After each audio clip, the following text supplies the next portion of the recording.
Сайн байцгаана их мэдгчтэй. Геополитикийн Монгол сувгийнхаа ээж нэвтрүүлгийг эхлэхэд бэлэн боллоо.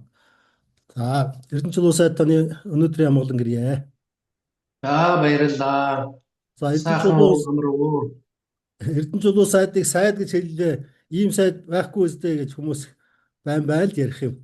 Тэгэхээр нөгөө насан туршид нь байдаг тийм цол зэрэг гэж бас байна. За, тэр бол онц бөгөөд бүрэн эрхт элчин сайд гэдэг одоо зэрэг хэрэгэм.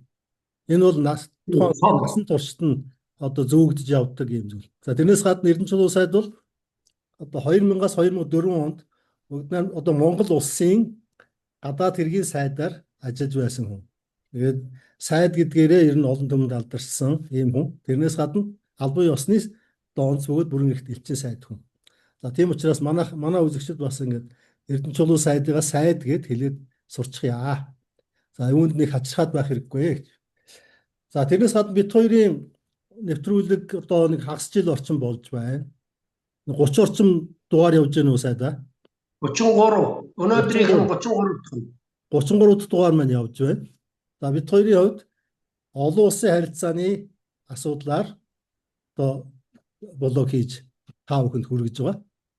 За Оросыг баримтлагч хоёр этгээд их алдаршиж байгаа. Оросыг баримтлаж байгаа юм байхгүй. Юусоо байхгүй. За энэ дэлхий дээр ерөнхийдөө дайн явж байгаа. Энэ дайн ямар учиртай вэ гэдгийг олон өнцгөөс нь бид нар тайлбарлаж байгаа. За Оросын холбооны улс гэдэг ийм дэлхийн дэг журамд нэг том хүч одоо яалтчгүй одоо сүүлийн 2.10-ны дотор ингээд хүчрхэгжиж гарч ирж байна. Нөгөө талд дэлхийг одоо ноёрхож, жанжиж ирсэн англосаксоны ноёрхол оршиж байгаа. Энэ хоёрын хооронд томоохон зөрчил одоо үүсэж байгаа. Хятад гээд бас том маш хүчрхэг дэлхийн 1 номерын эдийн засаг бодит тооцоололоор бол дэлхийн 1 номерын эдийн засаг болж томорсон маш том хүч байж байна. Энэ гурвын хооронд үндсэндээ дэлхийн дэг журмын төлөөх дайн одоо өрнөж байгаа. За энэ үйл явдлыг мэрэгжлийн үүднээс бодитоор аль нэг тийшээ хэлбэхгүйгээр одоо тайлбарлаж бодит байдлыг хүргэхийг оролдож байгаа. Мэрэгжлийн үүднээс таамаглалуудыг дэвшүүлж үзэгчдэд хүргэхийг одоо хичээж байгаа. Оросыг баримтлаад байгаа юм байхгүй. За энэ дайн гэдэг юм чинь бүх хэмжээсээр явагдаж байгаа. Мэдээллийн дайн гэдэг юм бол бүр хамгийн нэгдүгürt байдаг. Тийм учраас одоо талуудын ярьж байгаа зүйлд бүрэн итгэж болохгүй. За энэ өнөөгийн энэ дэлхий гэдэг маань англосаксоны хяналтанд орох мэдээллийн систем дотор бид нар амьдарч байгаа. Тийм учраас тэр системд ярьж байгаа зүйлийг 100% итгэж өрөөсө болохгүй болчиход байна. За тэнд зайлшгүй тэдний субъектив тийм хандлага орж иж байгаа учраас тийм учраас бид энэ одоо блого цаг одоо заваа гарган одоо чадан ядан хийсээр ирлээ. За биднэрт бол тийм бид хоёулаа тийм судлаач маягийн ийм босууд Эрдэнэчил улс сайд бол тэтгэвртэй гараад олон жил болж байгаа. Би бол хувийн секторт ажилладаг юм хүн. Тийм их цаг нар байхгүй. Энэ бол одоо бас Монгол улсынхаа төлөө, үндэснийхээ төлөө сэтгэл гаргаж хийж байгаа ухаантай ийм юм аа. Тэгэхээр юуныг манайхан сайн ойлгоороо. Саяхан бас бид хоёрыг бүр нэр зааж байгаа нэр бүхий хүмүүс янз бүрийн бичиж ин л дээ. Яг бид тэднийг ойлгож байна. Тэр хүмүүс энэ дэлхий дээр 99% одоо мэдээллийн буруу мэдээлэл явж байгаа. Тэр мэдээлэл дунд л амьдарч байгаа учраас бидний ярьж байгаа юм ойлгохгүй байгаа.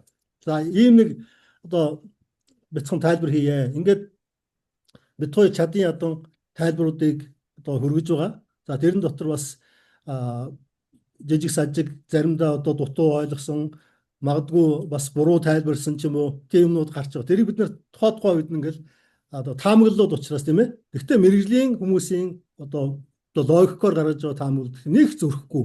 Гэхдээ багсаага одоо тийм андуу эндүү юмнууд бас хаяа гардаг. Тэргээ бид нэр засаал явж байгаа. За өнгөрсөн нэвтрүүлгээр бид хоёр Швейцар улс Оросын холбооны улсын эсрэг одоо тавьж байгаа хоригоосоо татгалзаж байгаа юм уу даа гэсэн ийм таамаглалыг тавиад тэр мэдээллийг бид хоёр ярьсан. За тэрэн дээр жоохон залруулах хийх юм гарсан гэж Эрдэнэчил улс сайд хэлж байна. Та тэндээс яриагаа эхлэх үү? За тэгээ. За баярлалаа. Би чиний сая ярьсан зүйлтэй би санал нэгмэн гэдгийг шууд хэлхийг хүсэж байна. Яагаад гэвэл яг нарийн ярил би энэ тухай ер нь олон удаа хэлж байгаа л да подкастнда. чи өөрөө сайн бас мэдж байгаа. Би бол аль болохоор тийм Америк, Европын орнуудын шүү. Америкийн мэрэгжлийн хүмүүс, эрдэмтэн мэрэгдийн одоо ярьж байгаа. Гэхдээ хараат бус улсуудын одоо хийж байгаа мэрэгжлийн хийж байгаа дүгнэлтүүдийг ард иргэддээ бас хүргэе гэж бодож байгаа шүү дээ. Ер нь миний мэдээллийн 90 гаруй хувь нь Америк, Европын мэдээлэл байдгийн шүү гэдгийг би юу шууд хэлхийг хүсэж байна. Би зүгээр CNN, BBC одоо тэдний мэдээллийг бол сонирхдаггүй. Ягаад гэвэл энэ чинь энэний цаана дандаа засаг төрийнхэн байр суурь байж байдаг. Дээр нь бидний мэдээлэл бол үннийг 100% хүргдэггүй. Тэгээд энэ чинь зүгээр нэгдүгээр мэдээлэл. Бид нар ч бол аль болохоор цаана энэ асуудлын цаад учир утга нь юундаа байна вэ гэдгийг гаргахыг хичээж ард иргэддээ энэ дүгнэлтүүдийг бас нэг зөв ойлгуулахыг хичээж байгаа шүү дээ гэдгийг бас нэмээд хэлчихв гэж бодож байгаа. За тэр залруулга бас нэг тодорхой хэмжээний залруулга хийх хэрэгтэй болсон. Энийг би тайлбарлах хэрэгтэй болов гэж бодож байна. Ягаад гэвэл энэ тайлбарыг хүмүүс сонсохоор ирэх биш би бас ойлгох байх. Зөвөр ойлгох байхаа гэж би бодож байна.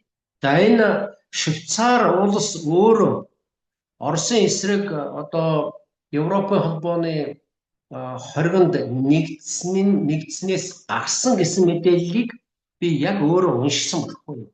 Тэгээд хуулийн тийм үнэмшилтэйгээр бас их тодорхой үндэслэлтэйгээр тэр мэдээллийг гаргасан байна лээ.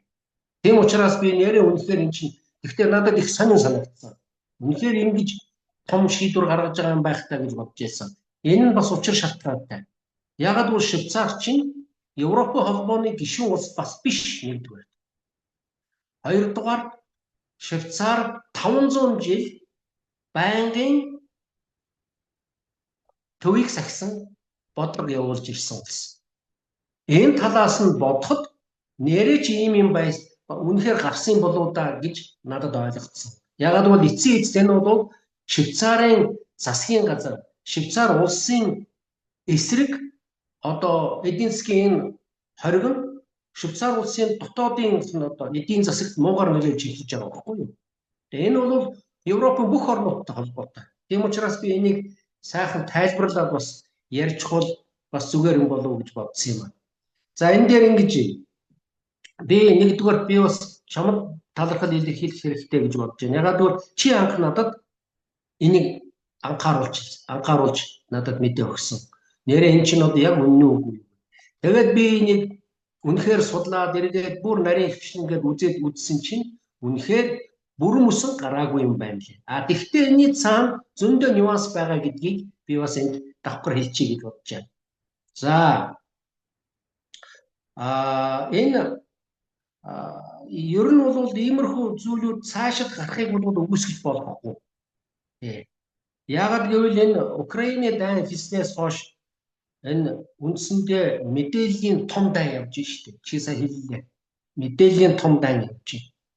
Тэгээ өрнөдийн талаас ч тэр Оросын талаас ч тэр ялгаа байна. Тэгээ би энэ тухай дайн хийснээс хойш телевизээр хэд хэдэн ярилцлага өгч ирсэн. Тэрэн дээрээ энэ мэдээллийн дайны тухай хэлж ирсэн. Ийм юм болж байна гэж. Тэгээ ерөөсөө эн чинь альва одоо эн чинь дэлхийн 2 дугаар дайны үед ч гэсэн мэдээллийн дай явж ирсэн шүү дээ. Дезинформац.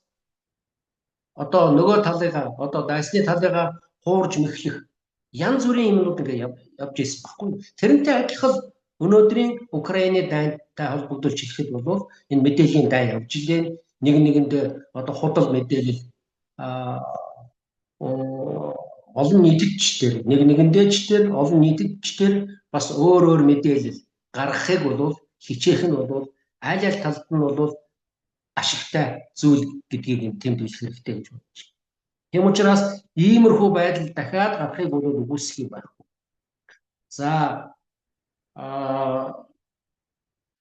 За яагаад ийм мэдээлэл гарсан нь энэ Швейцарын хоригийн талаар баримталж байгаа бодлого хийж байгаа зарим алхмуудтай бас холбоотой. юм байна лээ. За хараад бус судлаачдын дүн шинжилгээнээс би та нартай хуваалцъя гэж бодож байна. За жишээлбэл барууны одоо би бүр том олон улсын харилцааны том мэргэжлийн тагнуулын төв газрын мэргэжлийн улсуудын яриаг би энд одоо товчхон дурдчихъя гэж бодож байна. Энд бол тэд Швейцар улс хоригт нэгдсэнийг юу гэдэг үгж гэнэ гэхээр ерөөсө түүхэн дэх Швейцарын байнга төвийг сахих байр суурь бүрэн өшгөн нуруу улсын явдал гэж тэд дүгнэж байна. Их том хүчтэй дүгнэлт хийж байгаа биз? Тэгээ одоо жишээд профессор Мейершаймер, за Орос судлаач, Америкийн эрдэмтэн Гилберт доктор одоо Бельгид амьдардаг юм байна лээ. За тэгээд Нүүбийн зэвсгийн хяналтын байцаагчаар ажиллаж байсан Америкийн судлаач, эрдэмтэн Скотт Риттер. За тэгээд тагнуулын ерөнхий газрын шинжээч Лэри Джонсон бас л Америкийн. Бид нэр юу гэж ярьж гэнэ гэхээр Швейцар улс дэлхийн хэмжээнд хараат биш, тэнцвэртэй дипломат зуучлагч байж ирсэн цорын ганц давуу тал статусаа үндсэндээ өгөө хийчихлээ гэж дүгнэж хэлж байна. Энэ бол их чухал дүгнэлт гэж би бодож байна. За Швейцарын чинь Женев хот Нүүбийн 2 дахь том төв шүү дээ. Нью-Йоркийн дараа. Орос, Хятад зэрэг баруунаас бусад орнууд Швейцарыг төвийг сахисан. За тэгээд дундыг баримталсан. Зуучлагч байдаг энэ статусаа алдсан гэж үзээд итгэл хүлээлгэж болохгүй газар гэж үзэхэд бүргэж байна гэж Америкийн одоо мэргэжилтнүүд хэлж байна шүү дээ. Жишээ нь одоо доктор эрдэмтэн юу гэж хэлж байна вэ гэхээр Швейцарын банкны салбар үйлчлүүлэгчдийнхээ нууцыг маш их чандлан хамгаалдаг нэрээрээ дэлхийд алдаршсан газар гэж. Тэгээ энэ давуу талаа үндсэндээ бас алдчихлаа. Энэ байдлаараа энэ бодлогоор алдаа гэж хэлж байна. За тэгээд эцсийн эцэст энэ бодлого нь хөрөнгийн асар том дайжилтыг өдөөсөн. Иймээс глобал өмнөдийн орнууд хөрөнгөө Женев, Цюрихээс нүүлгээд Дубай, Сингапур, Хонконг зэрэг илүү аюулгүй бүс рүү одоо нэлээд хурдцтай шилжүүлж байна гэсэн мэдээ гарч байгаа байхгүй юу? Энэ тухай чи өдөр төрөөчийн юун дээр яг ярьж ийсэн. Яг л ийм юм болж байна гэж. Тийм. Тэгээд жишээлбэл одоо Америкийн тэр Нүүбэд ажиллаж байсан одоо шинжээч Скотт Риттер юу гэж хэлж байгаа вэ гэхээр Швейцарыг хориг арга хэмжээнд нэгдсэнийг энэ улс бие даасан байдлаа алдсныг нотолж байна. Тэгээд тэрээр юу гэж яах вэ гэхээр 1907 оны Гагийн конвенцийн дагуу байлдагч талуудын аль нэгний эсрэг эдийн засгийн дайн зарлчаад тэгээд цэрэг зэвсгийн хувьд төвийг сахина гэж байдаггүй юм а гэж онцолж байна. Өөрөөр хэлбэл Швейцар Оросын хувьд дайсагнагч улс болж хуурсан гэж хэлж байна л да. Ингээд ийм мэдээлүүд чинь ингээд цуглараад ирэхээр чинь одоо төрөөчийн тэр мэдээлэлч бас үндэслэлтэй болж байгаа нь бас тодорхой хэмжээгээр харагдах гэдэг юм чи. За жишээлбэл Лэри Джонсон тагнуулын ерөнхий газрын одоо аналитик хүн шүү дээ. Тэр хүн юу гэж яах вэ гэхээр Швейцар улс санхүүгийн салбараа зэвсэг болгож ашигласнаар барууны орнуудын үр дүнгүй арга хэмжээнд оролцож байна. Төвийг сахих статусаасаа татгалцснаар дэлхийн эдийн засаг БРИКС зэрэг олон туйлд блокуудад хуваагдах явцыг улам хурдсгаж өөрийгөө тусгаарлаж байна гэж дүгнэж хэлжээ.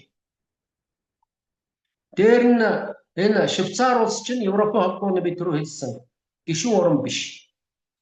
Хориг арга хэмжээний бүгдийг хүлээн зөвшөөрдөггүй шүү дээ бас. Хэсэгчлэн авч хэрэгжүүлдэг юм байна лээ. Тэгээ ерөнхий Европын холбооны алхмуудыг ихэвчлэн дагдагч зарим заалтууд дээр бол санал бодлон зориудог. Жишээ нь гадаадд байгаа Швейцарын охин компаниудыг хориг гаргах хэмжээг дагаж мөрдөхийг шаардсан заалтыг хүлээж авахаас татгалцсан байна. За тэгээд би түрүү хэлсэн Швейцар төвийг сахих бодлого нь 500 гаруй жилийн түүхтэй гэж. Тэгвэл гэвч сүүлийн жилүүдийн геополитикийн энэ огцом өөрчлөлтүүд, ялангуяа энэ Украины дайн, мөн Европын аюулгүй байдлын шинэ нөхцөл байдал нь энэхүү уламжлалт бодлогыг түүхэн том өөрчлөлт шинжилгээний нэрмэгт авч ирээд байна гэж хүмүүс дүгнэж байна. За энэ дээр бол Вений конгресс гэсэн тухай би нэг ганцхан зүйл хэлээд хэлье. Энэ Вений конгресс 1815 онд болсон. Тэгэхээр тэр Наполеоны дайны дараа Европын их гүрнүүд, за тэр дотор Франц, Австри, Орос, Их Британи гэх мэт. Швейцарыг одоо Франц болон Австрийн дундах зэвсэгт жииргэгч улс болох нь зүйтэй гэж үзээд тэр Вений конгрессаар энэ улсыг үрд төвийг сахих статусыг олон улсын эрх зүйн түвшинд анхудаа албан ёсоор тунхаглан баталгаажуулсан байна гэж бичсэн байна. За тэгээд энэ Европын холбоо Оросын эсрэг одоо нийт хэдэн арга хэмжээ тавьсан тухай хэлье л да. Тэгээд энэ ямар үр дүнд хүрсэн юм бэ?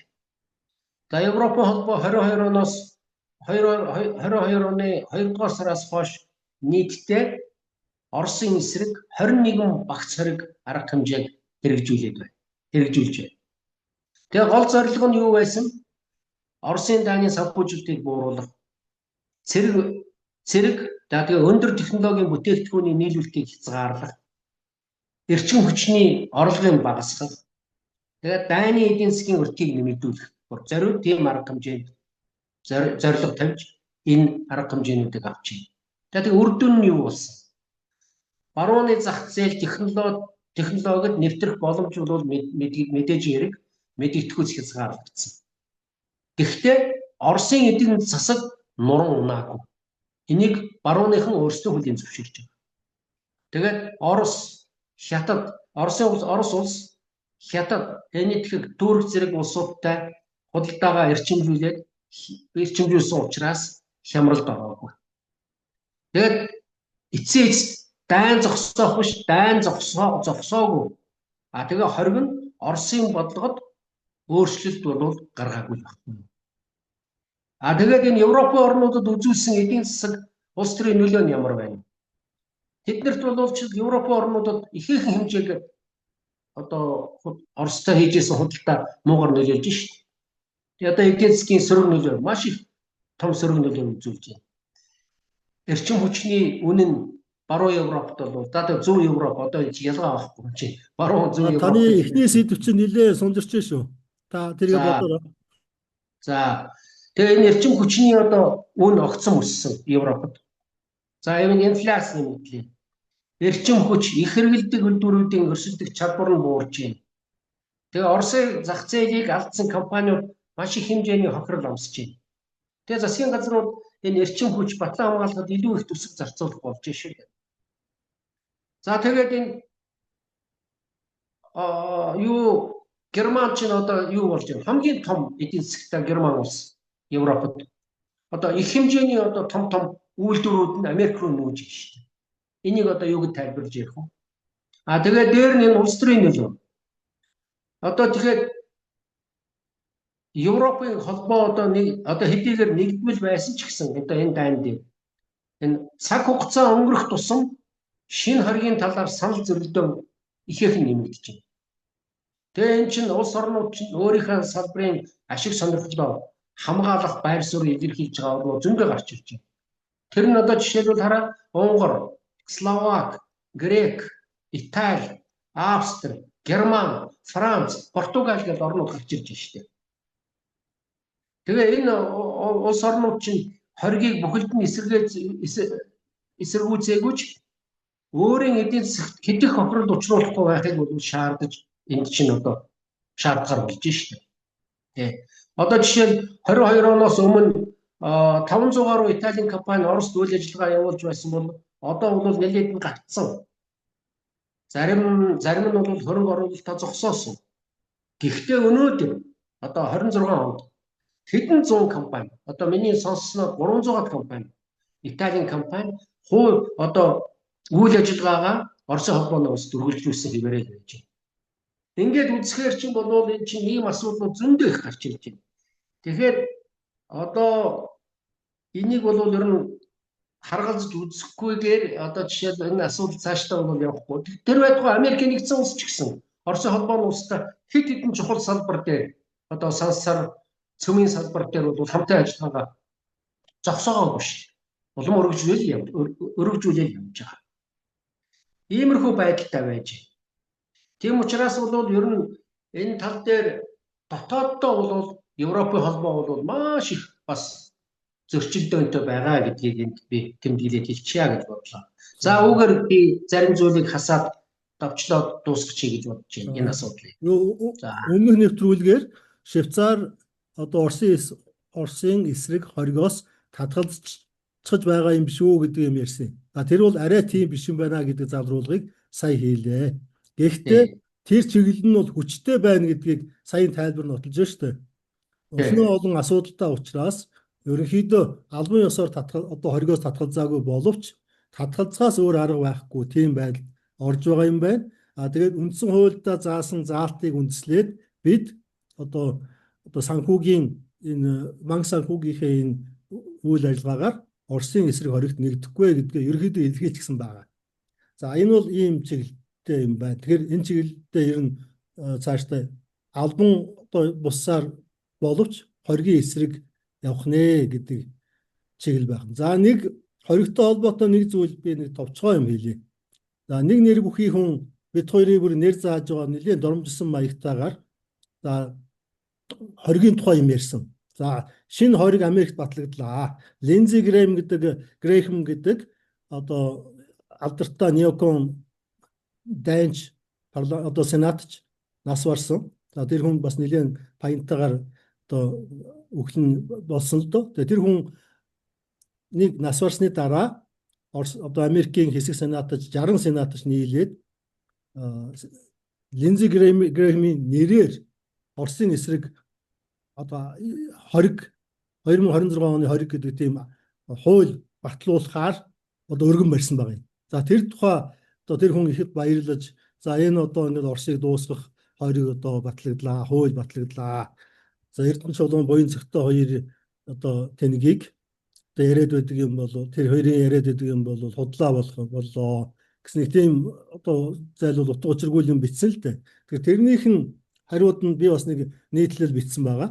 Хүмүүс олж уншин үз. Хоригоор одоо дайснаа буулгаж авсан түүх хэрэгс дэлхийн түүхэнд байхгүй юм билээ. Тэгэхээр одоогийн явж байгаа хоригч гэсэн ерөнхийдөө тэр замаар л явж байна. За тэгээд одоо энэ Украинтай холбоотой, Ирантай холбоотой ингээд дэлхийн дайнтай холбоотой асуудлаар олон үйл явдал болж байна. Саяхан Филиппиний Манилад ASEAN-ы одоо том сайдны уулзалт болсон. За тэр уулзалтад Америк, Орос бүгдээр оролцсон. За тэр уулзалтын хажуугаар Рубио, Лавров хоёр сайд уулзаж ярилцсан лээ. Нэг богинохон хэмжээний уулз болсон байлээ. Та энэ тухай ярьж өгөөч. За тэгээ сая тэгтээ өмнө чи сая их зөв юм ярьлаа. Тэр сенатор Грэмтэй холбоотой би ганцхан зүйлийг нэмээд хэлчихье. Ер нь тэр хүн ихээхэн том юм шаардаж ийсэн л да. Гэхдээ яг хэрэг дээр тэр нь боловсруулагдаад одоо хуулийн төсөл болоод ороод орж явахдаа бол маш их суларчсан байна лээ гэдгийг энэ хэлэх хэрэгтэй. Ихээхэн суларчсан байна лээ. Энэ шаардлагатай бол Грэмийн тавьжсэн одоо тэр саналууд тэгээд яг амьдрал дээр хэрэг дээр очиод хуулийн төсөл болоод орохдоо хэр зэрэг суларсан талаар дараа нь тэгвэл товчхон ярьж болно л доо. Ер нь бол энэ суларчсан. Тийм учраас бол тэр хүмүүсийн ярьж байгаа нэг л их том юм болж байгаа юм шиг ярьж байгаа нь бол бас үнийг нийцэхгүй гэдгийг би шулуухан хэлчихье гэж бодож байна. За тэр сая Филиппиний Манилад Лавров, Рубио хоёрын уулзалтын талаар мэдээнүүд гарсан байна лээ. За би бол шулуухан хэлэхэд бол нэг тийм тодорхой үр дүн гарахгүй болов гэж бодож ийсэн. Ягаад бол би Рубио тэрийн нарийн бичгийн даргаыг ямар хүн бэ гэдгийг би өөрөө сайн мэддэг учраас энэ яриа хэлцээ бол тодорхой үр дүнд хүрэх нь юу л болдоо гэж бодож ийсэн. Яг тэргээр л болсон байна л дээ. Энийг ч бас Америкийн том одоо мэрэгжлийн улсууд бол бүгдээрээ л хэлсэн байна. Тэгэхээр энийг одоо би товчхон тайлбарлаад ярьчих. За энэ Рубио бол энэ тэгэл чинь шүү дээ 35 минут энэ уулзалт болсон байна лээ. Тэгээ 35 минутанд яг чухал асуудлыг ярьж болно л доо. Тэгэхдээ 35 минутанд асуудлыг шийднэ гэж хэлж байдаггүй.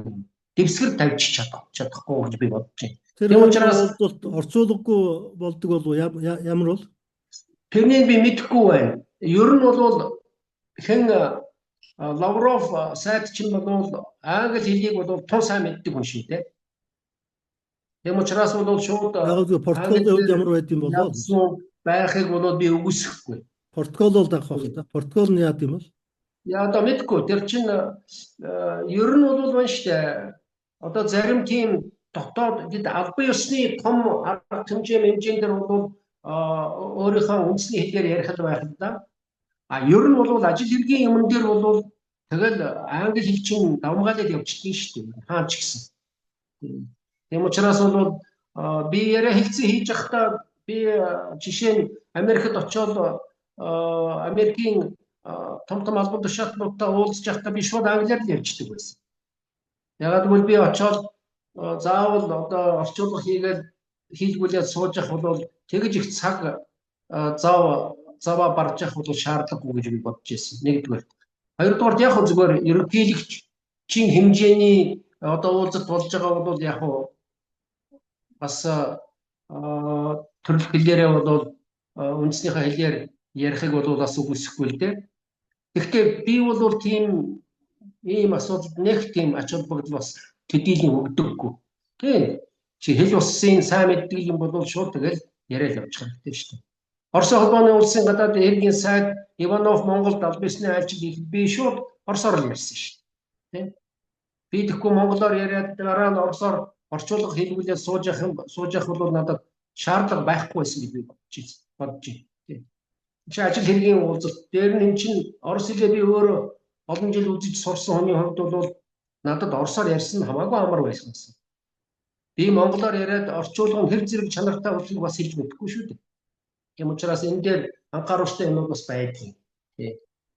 За тэгээд Рубио энэ уулзалтыг юу гэдэг үнж юм гэхээр ер нь хилэн далангүй тийм аятайхан яриа боллоо гэж тодорхойлсон байна лээ. За тэгээд цааш нь мань хүн юу гэж хэлэхдээ ерөөсөө энэ чинь Трамп бол яриад байгаа шүү дээ. Украины дайныг бол ерөөсөө утга учиргүй дайнаа гэж. Тэгээ энийг Рубио хэлж байгаа юм л дээ. Энэ утга учиргүй дайныг эцэслэхэд Америкийн нэгдсэн улс зуучлахад бэлэн байна гэдгийг дахиж сануулсан гэж хэлж байна. Тэгээд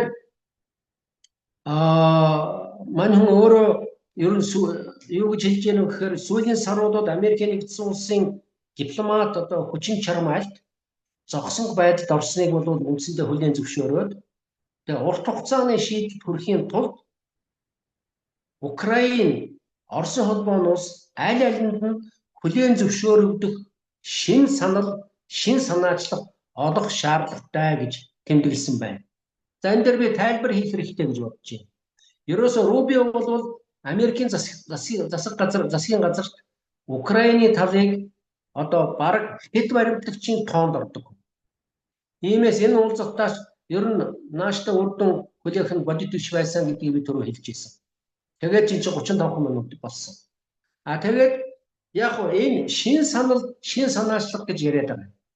Би бол одоо шин санаачлах гэдэгт ер нь итгэл том муу байна. Яг юу хийх гээд байгаа юм? Жишээ. Оросын холбооны улс чинь хэдхэн том санал тавьж байгаа шүү дээ. Нэгдүгээрт одоо 4 газар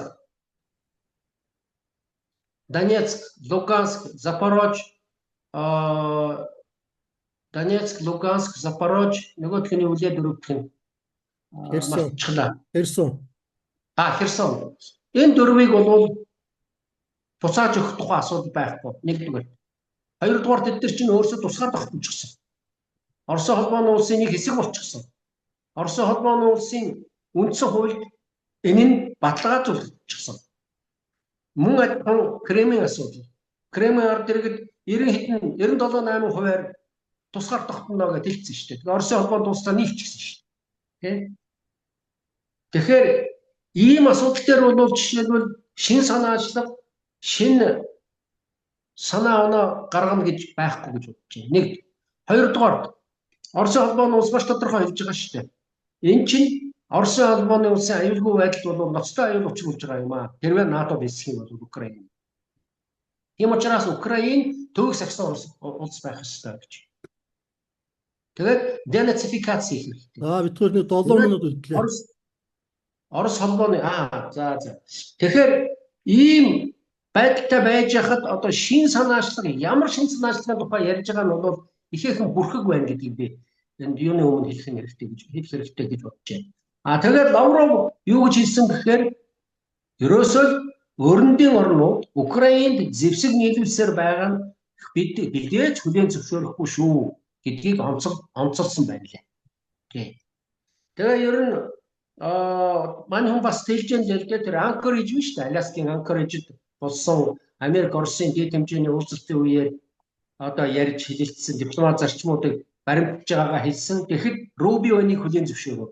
Яагаад зөвшөөрөв гэхээр энэ хүн бол гэрээ хэлцээр гарын үсэг зурсан тийм баримт бичиг байхгүй байгаа учраас энийг бол үндсэнд нь хүлээн зөвшөөрөв байхгүй юу?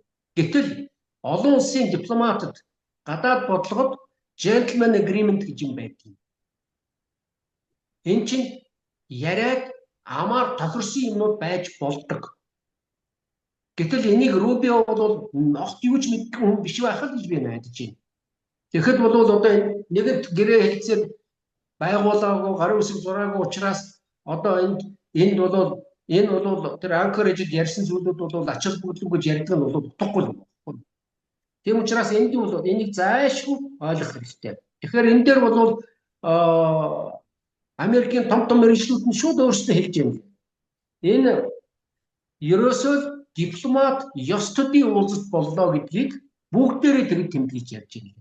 Тэгэхээр ийм учраас энээс бол хүлээх юм бол тун баг байна гэдгийг тэд нар хэлсэн байна лээ. Цаг байгаа учраас тэгвэл үүгээр хоёулаа дуусгах уу? За. Яагаад гэвэл энэ нөгөө одоо бол Украины дотоод байдал хадаас илгээний талаар хоёулаа тэгвэл дараагийн уулзалтын дээр ирэх үү? За тэгээд.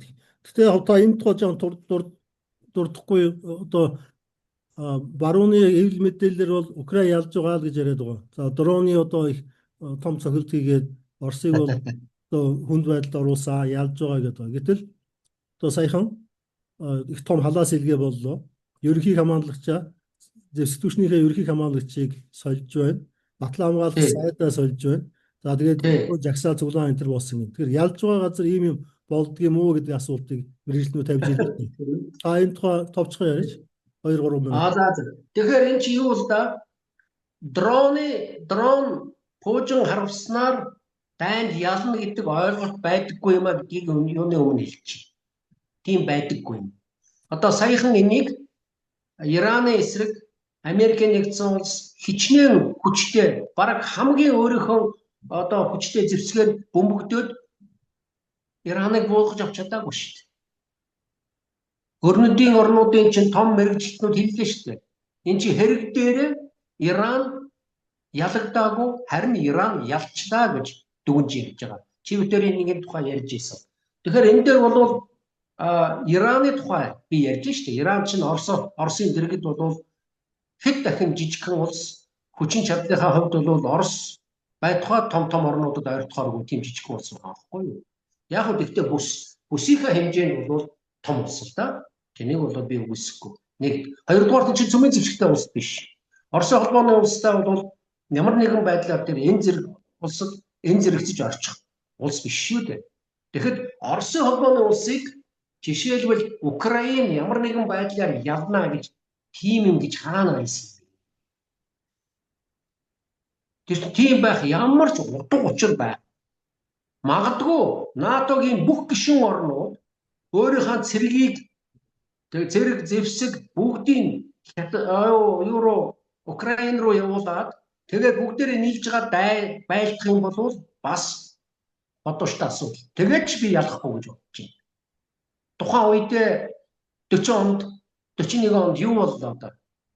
Дийлж чадаагүй шүү дээ. Тэгээд одоо дийлэх тухайн асуудал яригдана гэдэг бол тэгээд тэр тусмаа Оросын холбооны улс өнөөдөр цөмийн зэвсэгтэй хамгийн хүчтэй цөмийн зэвсэгтэй болсон. Тэднийг тэгээ буулгаж авна гэж тийм одоо утга учиргүй яриа үүсгэх гэдэг бол энэ зүгээр л ерөөсөө ард иргэдийг хуурж мэрхэгдсэн Украинд гаргаж байгаа маш их хэмжээний одоо мөнгө зөвдөх гэсэн л оролдог гэж хэлэхээс ямар ч өөр арга байх.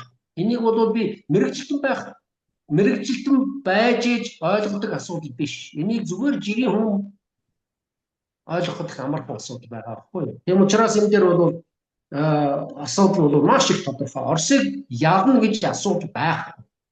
Америкийн нэгдсэн улс НАТО-тойгоо нийлээд ч дийлэхгүй. Тийм учраас ийм ярьж байгаа нь бол одоо энийдэмтэй л асуудал байгаа байхгүй юу? Энэ чинь барууны мэрэгжилтэд чөмөөр хэлж байгаа шүү дээ. Ийм яриач юм бол хоосон яриа гэж хэлж байгаа. Хизээч ийм байж болохгүй. Нэг хоёрдугаарт эзлэхийн тулд ялахын тулд өөрийнхөө зэвсэг түвшнийг дайсныхаа нутаг дэвсгэр дээр оруулж буулгаж авах хэрэгтэй гэдгийг. Тэгэхгүйгээр энэ асуудал шийдэгдэхгүй. За энэ оршил маягийн. За тэр сая засгийн газрын огцорчлоо одоо Зеленский энэ ерөнхий сайд Юлия Свириденко гэдгийг ерөнхий сайдын засгийн газартай хамт сая 7 сарын дундуур огцруулчихлаа. За тэгээд энэ нь юу яагаад тийм байсан гэхээр эн чинь бас юу юм байна л да. Энэ Свириденко ерөнхий сайд нь одоо ерөнхийлөгчийн таман газрын дарга байсан тэр Андрей Ермак гэж одоо нэлээд цуутай нөхөр. Тэрнтэй бол их ойр хамтран ажилладаг тийм хүн байсан юм байна. Тэгээ Ермак ажиллаа өгсөний дараа Зеленскийн эргэн тойронд одоо янз бүрийн мэдээж хэрэг улс төрийн нөлөөний хуваарлалт өөрчлөгдөж засгийн газрыг шинжлэх шаардлага үүссэн байна л да. Тийм учраас эн чинь ерөнхий сайдгаа огцруулахаас өөр аргагүй байдалд орсон байна. Нэгдүгээр. Хоёрдугаар Батган хамгаалтын сайд гэдэг залуу Михаил Федоровыг бас халчихсан байсан хүн юм байна. Тэрнээс ч болж одоо украинчууд чинь гудамжинд гарч эсрэг үсэл илэрхийлсэн.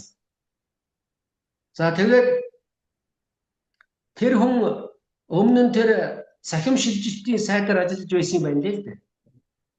Тэгээд 26 оны 1 сард Батлан хамгаалалтын сайдаар томилогдоод тэгээд Украины технологийн салбар, ялангуяа армийн дрон, тэр өндөр технологи, Starlink-ийн хяналт энэ бүгдийг шинжилсэн залуу юм байна. Тэгээ үүгээрээ бол нэр хүнд олсон. Тэгээд чинь сүүлийн цаг дуусчихсан. Та төгсгөлийн үгээ хэлээд өгүүлбэрээ хэлээд дуусчихсан. За тэгвэл би энийг хоёулаа дараа цааш нь үргэлжлүүлээд ярив. Ер нь бол энэ шүү дээ энэ дотооддоо бол нэлээд хүндрэлтэй байдалтай Зеленский байна. Ер нь бол засаг төр нь бол гангаж байна гэдгийг л хэлэх хэрэгтэй. Би тэгвэл нэгэнт цаг дуусч байгаа учраас үүгээр дуусахгүй бол би дараа нь энэтэй холбоотойгоор одоо шил барууны мэргэжлийн улсууд юу гэж энийг дүгнэж байна гэдгийг бас талаар ярих хэрэгтэй болно. Энийг тэгвэл жиж хоёулаа ярив. За баярлалаа. За баярлалаа.